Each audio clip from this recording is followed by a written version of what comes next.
Assalamualaikum warahmatullahi wabarakatuh. Halo Sobat Matematika, berjumpa lagi di channel YouTube saya, Belajar Matematika bersama Pak Imam. Pada video kali ini saya akan melanjutkan materi statistika kelas 12, bagian D, kuartil data tunggal. Kuartil itu adalah ukuran letak yang membagi data menjadi 4 bagian sama besar setelah data diurutkan dari data terkecil sampai data terbesar. Untuk seperempat bagian yang pertama, Q1 itu disebut sebagai kuartil pertama atau kuartil bawah. Lalu untuk yang Q2, tengah-tengahnya, setengah data, di sini setengah bagian, itu disebut sebagai kuartil tengah atau istilahnya adalah median. Jadi kuartil tengah itu sama dengan median. Lalu untuk yang 3/4 bagian itu disebut sebagai kuartil 3 atau kuartil atas. Cara untuk mencari nilai kuartil data tunggal ada dua. Yang pertama menggunakan cara skema, yang kedua menggunakan rumus. Langsung aja ke contoh. Di sini disajikan beberapa data. Data ABCD ini sudah terurut, artinya data diurut dari terkecil sampai terbesar. Nanti apabila soal datanya belum terurut, maka kita harus mengurutkan dulu datanya dari data terkecil sampai terbesar. Sekarang kita cari nilai kuartil untuk yang soal A. Caranya kita hitung dulu. Di sini datanya ada 11 ya, ada 11 data. Kita cari tengah-tengahnya dulu ya. Nah, ini tengah-tengahnya ini sebagai kuartil 2 atau median. Cara ngecek tengah-tengahnya ya, kita lihat yang data sebelah kiri ada 5 data, terus yang sebelah kanan ada 5 data juga ya. Lalu setelah Q2 atau mediannya ini ketemu ya, sekarang yang data sebelah kiri ini kita cari nilai tengahnya juga ya, tengah-tengahnya ini berarti adalah 4 ya, 4 ini sebagai kuartil 1. Lalu yang sebelah kanan kita cari tengah-tengah juga. Di sini ada 5 data, tengahnya adalah 7. Berarti Q3-nya adalah 7. Sekarang yang B. Yang B ini datanya ada 4, 8, 10, ada 13 ya. Karena ada 13, maka tengah-tengahnya ya itu 6. Jadi 6 ini sebagai kuartil 2 ya, atau median. Lalu yang data sebelah kiri kita cek, di sini ada berapa data ini? Ada 6 data, yang kanan juga harus ada 6 data. Mencari Q1 ya, data sebelah kiri ini kita ambil tengahnya. Ternyata tengah-tengahnya itu antara 3 dan 4.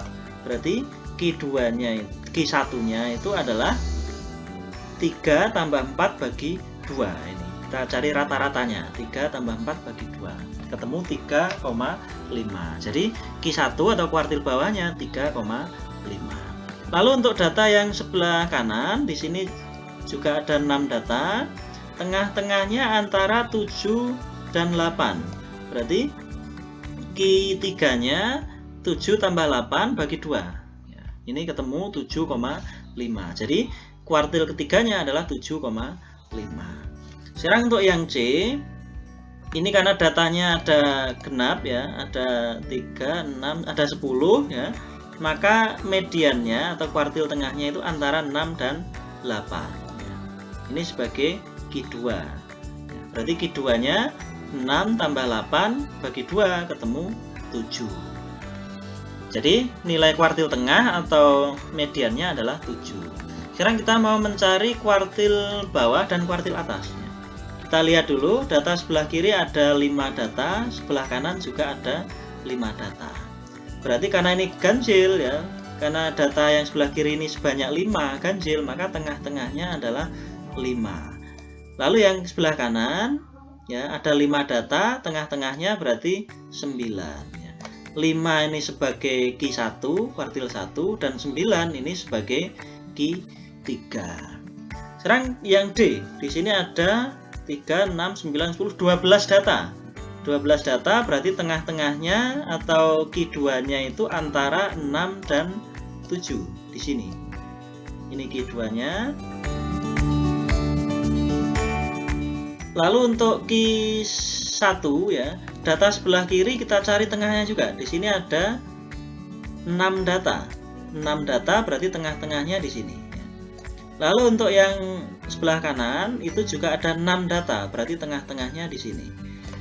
Berarti setelah kita cari ya, Q1-nya itu antara 4 dan 5, berarti 4 tambah 5 bagi 2 ketemu 4 setengah Q1. Q2-nya berarti 6 tambah 7 bagi 2 ketemu 6 setengah. Dan Q3-nya 8 tambah 9 bagi 2 ketemu 8,5. Oke, sekarang kita lanjut contoh yang kedua ya. Kita akan mencari kuartil data tunggal ya dengan cara kedua, yaitu menggunakan rumus. Di sini ada rumus kuartil bawah, kuartil tengah, dan kuartil atas. Di sini kuartil atas ya, berarti ini Q3 ya. Data ini rumus ini terbagi jadi dua kelompok ya, kelompok ganjil ya dan kelompok genap. Ya. Kita sesuaikan n-nya, berarti kalau n-nya ganjil kita gunakan rumus yang n ganjil, kalau n-nya genap kita gunakan rumus yang n genap. Nah, nanti setelah dimasukkan ke rumus, apabila kuartilnya ketemu data ke P ya, XP itu data ke P, di mana P-nya itu bulat, maka XP inilah sebagai nilai kuartilnya. Tapi apabila kita substitusi ke rumus, kuartilnya dalam bentuk pecahan ya, XP plus K, di mana P-nya bulat dan K-nya pecahan, maka kita harus mengerti. Intinya kalau kuartilnya berupa pecahan, kita harus menggunakan interpolasi linier untuk mencari nilai kuartil. Ini rumusnya ya. Untuk mempermudah nanti perhatikan contoh untuk memahami interpolasi linier. Kita langsung ke contoh ya. Di sini ada data ya, belum terurut, ditanya kuartilnya. Maka langkah pertama kita harus mengurutkan data dari terkecil sampai yang terbesar.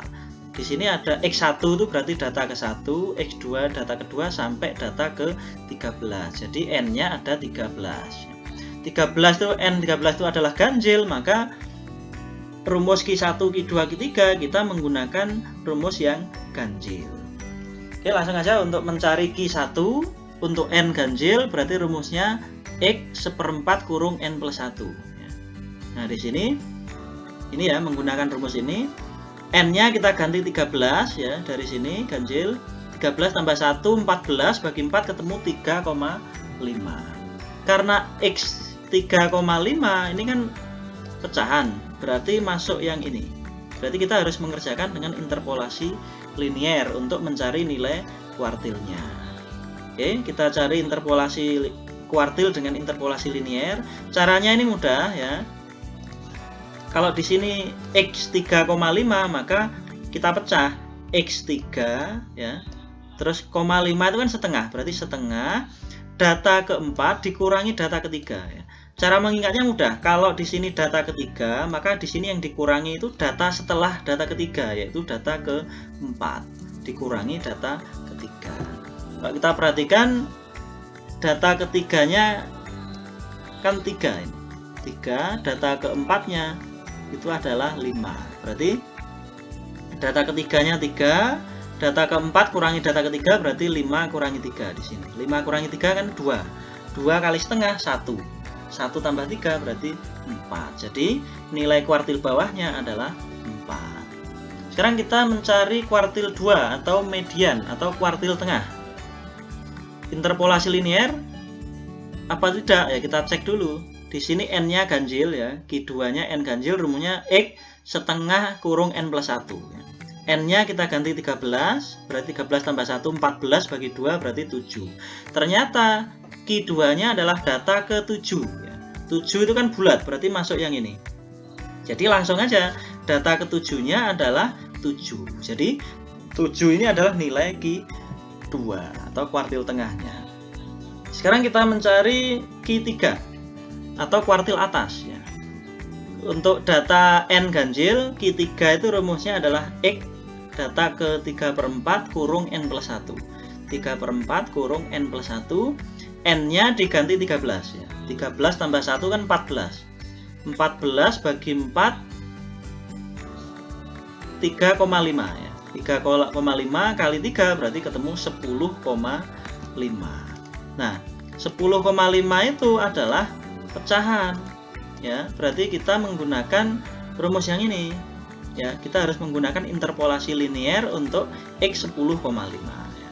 Oke, kita gunakan interpolasinya. Seperti pembahasan di sebelumnya tadi, kalau 10,5 berarti X10 ditambah setengah. Data setelah ke 10 berarti X11 dikurangi X10. X11-nya adalah 9, X10-nya adalah 8. Berarti di sini X10-nya 8, X11-nya adalah 9, dikurangi X10-nya adalah 8. 9 kurangi 8 kan 1. 1 kali setengah, setengah. Setengah tambah 8, 8,5. Jadi nilai kuartil atasnya adalah 8,5. Sekarang kita ke contoh yang ketiga. Ini nyari kuartil tapi datanya berupa tabel distribusi frekuensi tunggal. Kalau seperti ini kita harus menggunakan cara rumus karena datanya relatif banyak. Kalau kita menggunakan rumus ya, kita hitung dulu n-nya di sini ketemu 32 ya. 2 tambah 6, 8, 16, 21, 24, 30, 32 ya. Karena n-nya 32 berarti kita gunakan rumus kuartil yang genap ya. Baik Q1, Q2 maupun Q3. Berarti ini genap, genap, genap ya. Kita mulai nyari Q1 ya. Q1 berarti 1/4 kurung n plus 2. 1/4 n-nya ini 32. 32 tambah 2 34 bagi 4 berarti 8,5. Karena pecahan kita gunakan interpolasi. 8,5 itu berarti X8 ditambah 0,5 berarti setengah. Data setelah 8 berarti 9 kurangi 8. Data ke 9 kurangi data ke 8. Nah, sekarang untuk mengetahui data ke 9 dan 8 bagaimana ya? Kita cek dari sini frekuensinya. Ini 2 data tambah 6 data berarti 8 data ya. Berarti data ke 8 tuh masih nilainya 5. Maka di sini 5, di sini 5. Sedangkan data ke 9 berarti 2 tambah 6 kan 8. Data ke 9 di sini berarti nilainya 6. Maka data ke 9-nya 6. 6 kurang 5 1 kali setengah setengah. Berarti nilai Q1-nya adalah 5,5. Kuartil bawahnya ya ini. Lalu untuk Q2 ya. Q2 untuk genap ini setengah kurung Xn plus n per 2 Xn per 2 plus 1 ya. N-nya kita ganti 32 bagi 2. Terus yang ini 32 bagi 2 tambah 1. Ini berarti X16, yang ini 16 tambah 1 berarti 17. Data ke 16 ya. 16 berarti ini 2 tambah 6 8 16. Data ke 16 itu berarti masih 6. Ya. Lalu data ke 17 di sini ya. Ini kan 16 tambah 1 kan 17, berarti 7. Ya ini berarti data ke 16 ya 6, data ke 17-nya 7 di sini. Ya, ini kan 17 di sini. 2 tambah 6 8 tambah 8 16, 17 di sini. Data ke 17 adalah 7 ya. 6 tambah 7 bagi 2 berarti ketemu 6,5. Nilai kuartil tengahnya 6,5. Q3 berarti n genap 1/4 kurung 3n plus 2. N-nya kita ganti berapa tadi? 32 ya. 32 kali 3 itu 96. 96 tambah 2 itu 98. 98 bagi 4 itu 24,5. Karena pecahan kita gunakan interpolasi linear ya. Q3-nya itu data ke 24,5. Berarti data ke 24 ditambah setengah ini. Data ke 24 kita hitung ya. Ini tadi berapa? 16 tambah 5 21 tambah 3 24 ya. Berarti 24 itu nilainya masih 8 ya. Data ke 24-nya ini adalah 8 ya. Nah, di sini ya, setengah. Data setelah 24 kan 25 ya. Data ke 25-nya berarti di sini. Berarti nilainya 9 di sini. 9 kurangi 8 berarti 1 kali setengah berarti nilainya untuk kuartil atasnya adalah 8,5. Oke, demikian untuk mencari nilai kuartil bawah, kuartil tengah, dan median dengan menggunakan dua cara, yaitu menggunakan skema dan menggunakan rumus. Kalau kita bandingkan, pasti hasilnya akan sama. Oke, di sini ada latihan soal, ya. Di sini sudah ada soal. Kalian tinggal mencari kuartil bawah, kuartil tengah, dan median dengan dua cara ya, dengan menggunakan cara skema dan cara rumus. Oke, saya akhiri. Assalamualaikum warahmatullahi wabarakatuh.